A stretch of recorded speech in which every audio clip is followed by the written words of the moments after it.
Hey, Janice. Hi, Anthony. Today we're going to share a DIY or do-it-yourself probate story about 4 years completely wasted. Ah, Yeah. Again, this is a tale from a client, but as always, we make sure to anonymize and just change just enough facts to make sure that we're delivering you a real-world example while still protecting the privacy and confidentiality of our clients. Okay, so this is Sam's cautionary tale of trying to do it yourself or DIY his dad's estate over 4 years with zero progress ultimately. And I will call this a Sisyphus story. Do you remember that story from Greek mythology? okay, I don't. So maybe you can enlighten us. Sisyphus was the criminal, I think, in Hades, or Tartarus. His sentence or his punishment for eternity was to push a heavy stone up a hill. Oh, yes. But right when he would get to the top, it would come sliding all the way back to the bottom, and he would start over for all eternity. And that's what Sam has felt like for these past 4 years. Okay, got it. Yeah. So let's start by giving a little bit of background on Sam's story. Then I'll talk about how Sam kind of fell into a couple of common probate mistakes. And of course, we'll wrap up with how he could have and how you can avoid those same problems. All right, so Sam's story. His dad died years ago in Europe. And he had court hearings in the European probate courts, and they declared Sam and his siblings heirs. But in this particular country, it's much different than New York and the U.S., and there are no actual executors. They just declare who are the heirs. So there were no executors or letters testamentary in this country. Then, a couple years later, they discovered a U.S. account that they'd like to collect. Who wouldn't? Money in a U.S. dollar account. So Sam spent the next 4 years following the bank's instructions, but it was like he was in a black hole where he could never escape, where they would tell him to do one thing, and he would spend months, liaisoning with the European courts and with the U.S. records and putting together what the bank asked for, only to be told, oh, wait, that was the wrong information. Start over and do this, this, and this instead. And then he would do it. We've never dealt with that with banks before. No. Then he would do it again, spending months, maybe even years. He would get back to the bank. And by then it would be, he was talking to Agent John before. Now that person's gone and he's talking to Agent Jane. And Agent Jane says, oh, no, I don't know why John told you to do that. You just shouldn't have done ABC. You should have done XYZ. So then Sam does that, on and on and on for years. Yeah. There's this heavy stone rolling back down the hill, pushing back up. So, and then, each time he would, get upset and understandably, he's like, what, you guys are kind of jerking me around, and no avail. Bureaucracy is emotionless barrier. you can't punch your way through it. So finally, Sam decided to call us, realizing he needed some help. And he also realized after 4 years, he had literally gotten nowhere. We were starting from scratch. Oh. So he's finally ready to work with a professional. However, this is one twist on Sam's story, he keeps talking to the banks, even though he's talking about working with us. And he's actually creating more problems because the reason that causes more problems is because, if Agent Jane is getting emails from Sam and phone calls from us, it gets very confusing who has authority. Correct. If we say, hey, we need this information from you, and Jane says, I already sent it to you, because in Jane's mind, she already sent it to Sam, which is the same as us, but we don't have it. It creates a lot of problems. So, if you're we'll get into that in a moment. But first, let's talk about what common probate mistakes Sam is guilty of doing.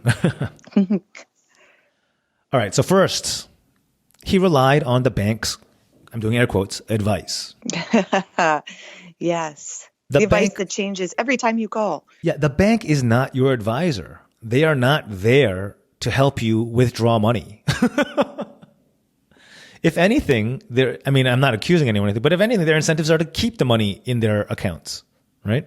Oh, absolutely. So you're not often going to get the cream of the crop, their best employees, to help you exit their institution, right? And even if you did, they're not your advisors. They are just bureaucrats telling you to the best of their knowledge. Okay, Janice, have you been through this? When you go to a bank, how often does the banker in front of you, A, have the authority to do what you asked, and B, know what to do? Or versus Oh, how my often, favorite is. yeah, or versus how often are they calling a secret employee-only number, which is the same touch tone system we would have used. Exactly. Oh, exactly. How many times you go in there? I mean, this happens often, not only just personally, but work related. I have to ask somebody else. Let me transfer you to another department. Let me ask. Yeah, the secret line they have to call.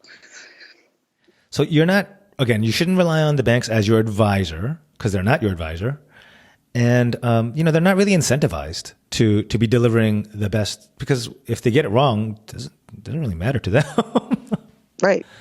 All right. So number 2, Sam's other mistake, a common probate mistake. He underestimated the complexity of his situation. We get this all the time. I think almost every client who calls says, "Hey, I have a pretty simple probate matter. Can you help?" And then I ask you a few questions. Oh, was he married? Oh yeah, he had 7 wives. Oh, that's not a simple matter. That's not very.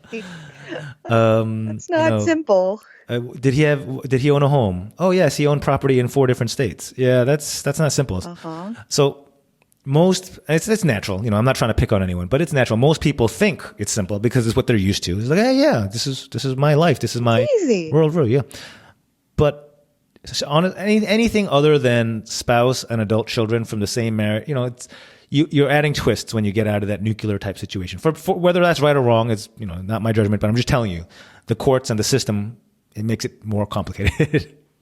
And anytime you have anything where you're talking overseas, it's immediately more complex, right? Because you're talking about, like you said earlier, European probate is totally different than, probate in New York. Yeah, that should have been Sam's first red flag, but I guess it took him 4 years to figure that out. So good job. Better 4 than 5. So we'll give Sam a little credit here. Yeah. Hey, glass half full. I love it. That's great. Right. And you know what? It's not just Sam we can pick on. This happens all the time. Very true. So last common mistake Sam is making is that he is not helping. His staying involved and calling the bank while we're supposed to be taking over. I understand he thinks he's helping, and he might be thinking, I can reduce the amount of work or billable hours from my attorneys if I do some of this myself. Would you help your dentist by saying, wait, give me the bill. I'll do that tooth myself, and then you can watch and tell me if I'm making a mistake. Yeah. That's not how it works. It's not. And you know what? It's going to cost more to fix it, because if I'm in there with all the dental tools, I'm going to mess something up. It's going to cost more for him to fix it than it would have been if I just would have let it go. Or you can go to a Jean-Georges or some fancy restaurant and say, wait. I don't want to pay $90 for this entree. That's super expensive. So I will go into the kitchen and I will help, and then I'll pay half. Is that a deal? Right. Yeah, I'm sure the chefs would love that. Yeah. Oh, absolutely. And I'm sure the meal would be delicious. Oh, absolutely. I'm being sarcastic, obviously. I hope that's clear. Yeah. Yeah. All right. So you're not helping. You hired professionals to get this done for you. Let them do it. Otherwise, you can try another 4 years. Maybe you'll have better luck. I don't know. Sure. All right. Yeah. So let's talk about how to avoid problems in probate. So again, bankers are bureaucrats. They're not your advisors. If you're not getting headway immediately, if you get even the first hint of a problem, get a professional. So what can a professional do for you? What's the difference? Are they going to just do 4 years too? No, because we know enough. We don't know everything, right? We're going to have problems too, but we can sense. So if the bank says, "Oh, this is what you need, X, Y, and Z," in Sam's case, for example, we would have known immediately. No, that doesn't make any sense. You're wasting our time.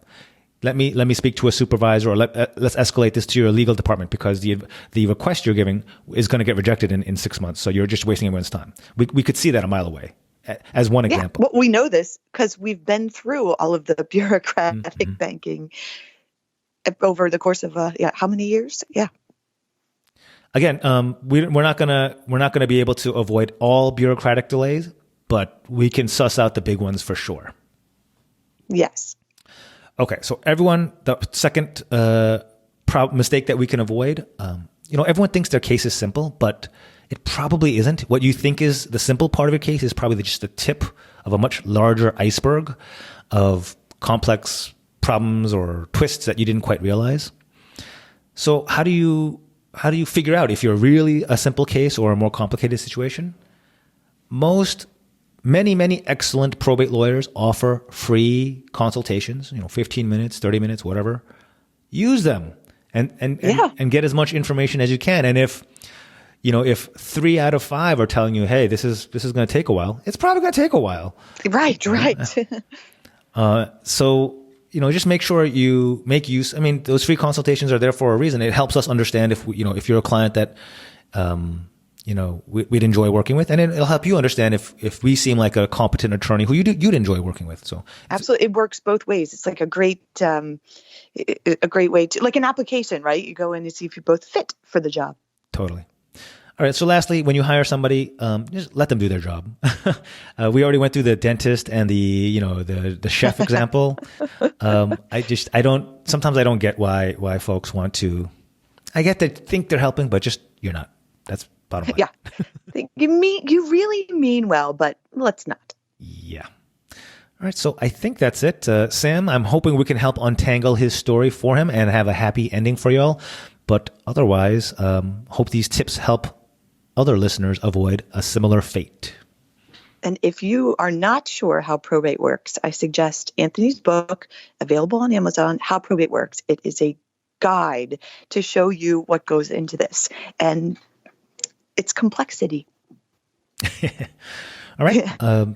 Thank you, everyone, for listening. I hope this was helpful in some way. Thank you, Janice, as always, and we will talk again next time. Take care. Talk soon.